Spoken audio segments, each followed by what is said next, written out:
আজ ভাইজ্যাক ভ্রমণের তৃতীয়তম দিন। আচ্ছা, আগে প্রাকৃতিক দৃশ্যটা একটু দেখে নিন, তারপরে কথা বলবো।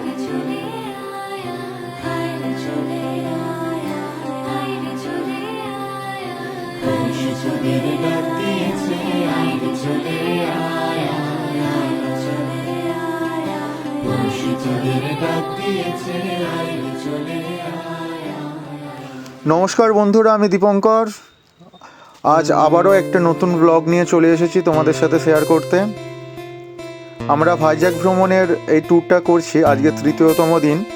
প্রথমেই একটু প্রাকৃতিক সৌন্দর্য দিয়ে শুরু করলাম। রাস্তা দিয়ে যাচ্ছি আমরা বাসে করে, দেখতেই পাচ্ছ তোমরা। আর সামনের ভিউটা দেখো, জাস্ট অসাধারণ। আমার তো দারুণ লাগছে, তোমাদের কার কীরকম লাগছে অবশ্যই জানিও। আজকে আমরা সকাল সকাল ব্রেকফাস্ট করে বেরিয়ে পড়ে বাসে করে যাচ্ছি, কিন্তু রাস্তার ভিউটা এত সুন্দর হবে আগে থেকে একটু শুনেছিলাম। যাই হোক, তা সেই ভিউটা আবারও পাচ্ছি। সত্যিই দেখতে পাচ্ছি চোখের সামনে, যেন মনে হয় আমরা দার্জিলিংয়ের মধ্যে রয়েছি। দার্জিলিংও এরকম টাইপের ভিউ দেখতে পাওয়া যায়, তো সেই জন্যই আর কি। তো আজকে আমরা যাচ্ছি অন্ধ্রপ্রদেশের একটা গুহা। সেই গুহাটার নাম হচ্ছে গিয়ে বুড়া কাপস নামের এই গুহাটা অন্ধ্রপ্রদেশে খুব বিখ্যাত একটা জায়গা, আরাকু ভ্যালিতে আছে। তো সেখানেই আমরা এলাম। এই যে বাস থেকে নামলাম, বাস থেকে নেবে আমরা এবারে হেঁটে হেঁটে যাচ্ছি। আর বাস তো যাবে না, এবারে পায়ে হেঁটে যেতে হবে। ভ্যালির মধ্যে রাস্তার ধারে অনেক দু সাইডে খুব সুন্দর সুন্দর জিনিসপত্র কেনাকাটার দোকান রয়েছে। সব কিছু জিনিসই মোটামুটি পাওয়া যায়। আর একটা স্পেশাল যেটা দেখলাম সেটা হচ্ছে গিয়ে বাম্বু চিকেন বা বাম্বু বিরিয়ানি। এখানে রাস্তার ধারে ওই যে দেখছো আগুন জ্বলছে, ওই দিকে তোমরা ওগুলো পাবে। কিন্তু সবসময় সঙ্গে সঙ্গে গিয়ে রেডি পাবে না তোমরা। বুড়া কাপসের ভিতরে ঢোকার আগে এখান দিয়ে যখন যাচ্ছি আমরা, তখন ওটা অর্ডার দিয়ে যেতে হবে। আর ওখান থেকে ফেরার সময় প্রায় ঘন্টাখানেক সময় লাগে ওখানে ভিতরটা আশপাশটা ঘুরে দেখতে। ফেরার সময় ওরা রেডি করে রাখে। দাম আনুমানিক ওই 600-700 টাকা এরকম কিলো নেয়, ঠিক আছে। এরপরে আমরা হেঁটে হেঁটে সবাই গেলাম। গিয়ে আমরা বুড়া কাপসের গেটের সামনে গেছি। এই যে এখানে টিকিট কাউন্টার, তার আগে আমাদের টিকিট কেটে নিতে হবে। তো আমাদের ক্যাপ্টেন টিকিট কাটছে। এই যে অ্যাডাল্টের জন্য 80 টাকা আর চাইল্ডের জন্য 60 টাকা। খুব একটা বেশি প্রাইস না, ঠিকই আছে মোটামুটি। তো এখানে টিকিট কেটে নিয়ে আমরা ভেতরে ঢুকবো। টিকিট কাটা হয়ে গেল, টিকিট কেটে নিয়ে আমরা সবাই ভেতরে যাচ্ছি। এইরকম পাহাড়ির মধ্যে দিয়ে সুন্দর করে রাস্তা তৈরি করা। আর একটা হচ্ছে গিয়ে তোমরা এখানে এগুলো একটু সাবধান থাকবে। এখানে মোবাইল বা পার্টসগুলো একটু সাবধানে রাখবে, কারণ এই যে বানরগুলো যে দেখছো না, এরা কিন্তু ওইগুলো ছিনিয়ে নিয়ে চলে যায়। খুব সাবধানে থাকবে, আর প্রচুর পরিমাণে রয়েছে, ঠিক আছে। এবারে দেখা যাক বুড়া কাপসের দিকে আমরা যাচ্ছি, কীরকম ভিউ হয় বুঝতে পারছি না। চলো এবারে এগিয়ে দেখি। হ্যাঁ, তার আগে গুগলে একটু দেখেছিলাম গুহার ভেতরে অনেকটা নিচুতে নামতে হবে, অনেকটা ভিতরে আছে সেগুলো। যাই হোক, সামনাসামনি গিয়ে তারপর তোমাদের ছবি দেখাচ্ছি। আর একটু সাবধানে নামতে হবে, কারণ অনেকটা খাড়াই সিঁড়ি। আর যেহেতু এটা পাহাড়ের মধ্যে দিয়ে সিঁড়ির ধাপগুলো তৈরি করা রয়েছে, তার মানে তোমরা বুঝতেই পারছো যে কতটা সাবধানে নামতে হবে। নামার সময় তো কিছু মনে হবে না ভাই, কিন্তু ওঠার সময় একদম খুবই কষ্ট হবে। যাই হোক, চলো এগিয়ে যাওয়া যাক সামনের দিকে।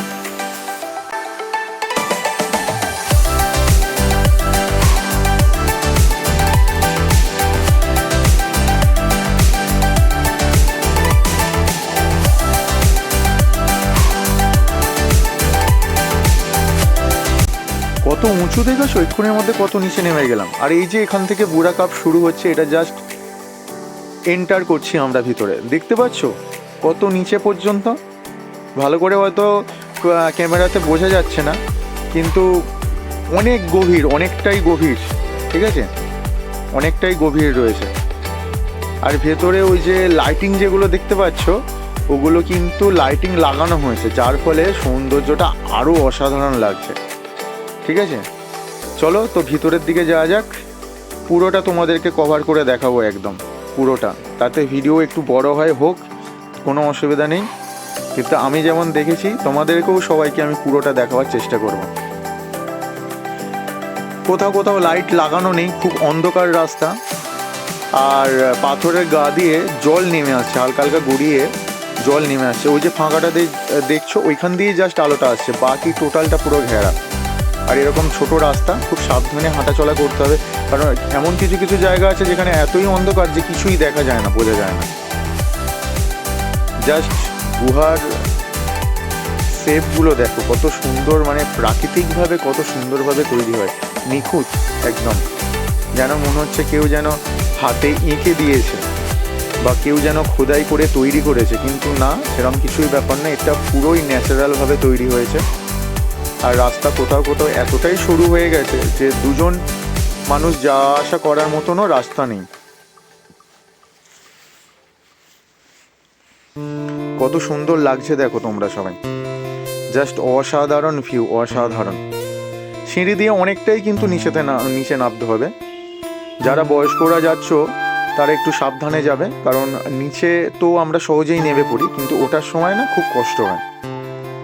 আর সিঁড়িগুলো তো আমাদের বাড়ির সিঁড়ির মতো নয় যে একটা লেভেলে তৈরি করা রয়েছে, আমরা সহজেই উঠবো নামবো, কোনো অসুবিধা হবে না।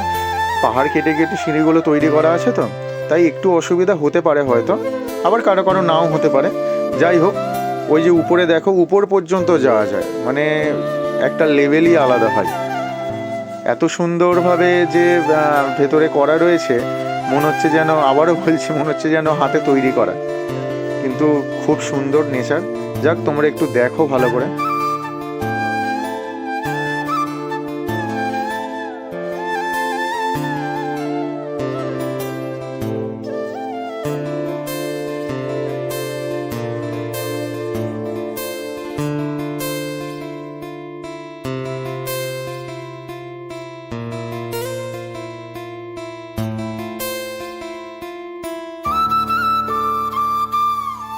ওই যে দেখো ভিতরের দিকে, নিচের দিকে দেখতে পাচ্ছ, ওইখান দিয়ে আমরা যাব।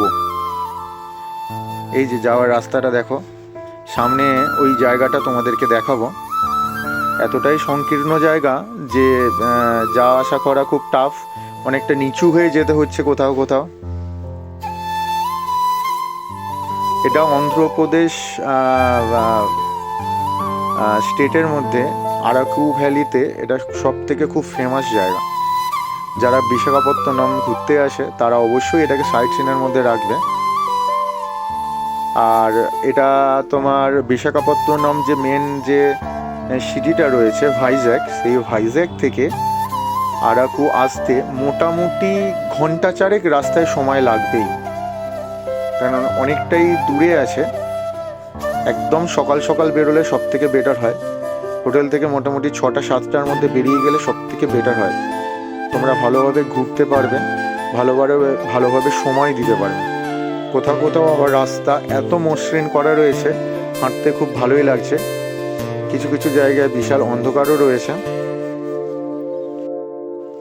চারিদিকে লাইটিংয়ের সাথে এত সুন্দর লাগছে ভিতরটা যে তোমাদেরকে বলে বোঝাতে পারবো না।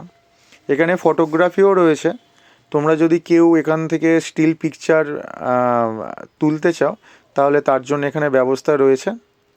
খুব সামান্য একটা চার্জেস নিচ্ছে, বিভিন্ন সাইজ অনুযায়ী ওরা রেট নেয়, সঙ্গে সঙ্গে প্রিন্ট আউট করে বানিয়ে তোমার হাতে দিয়ে দেবে, বেশি সময় লাগবে না।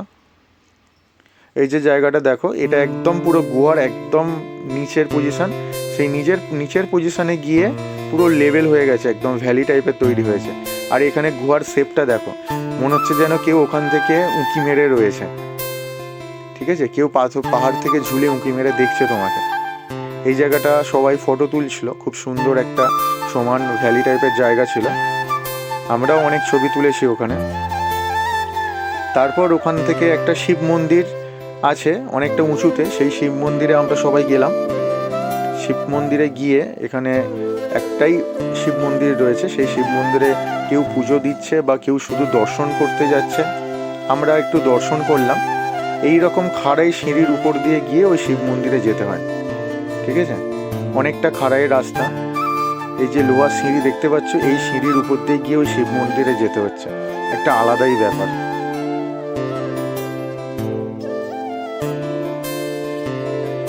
যাই হোক, আজকের ভাইজ্যাক ভ্রমণের তৃতীয় পর্বটা এখানেই শেষ করলাম।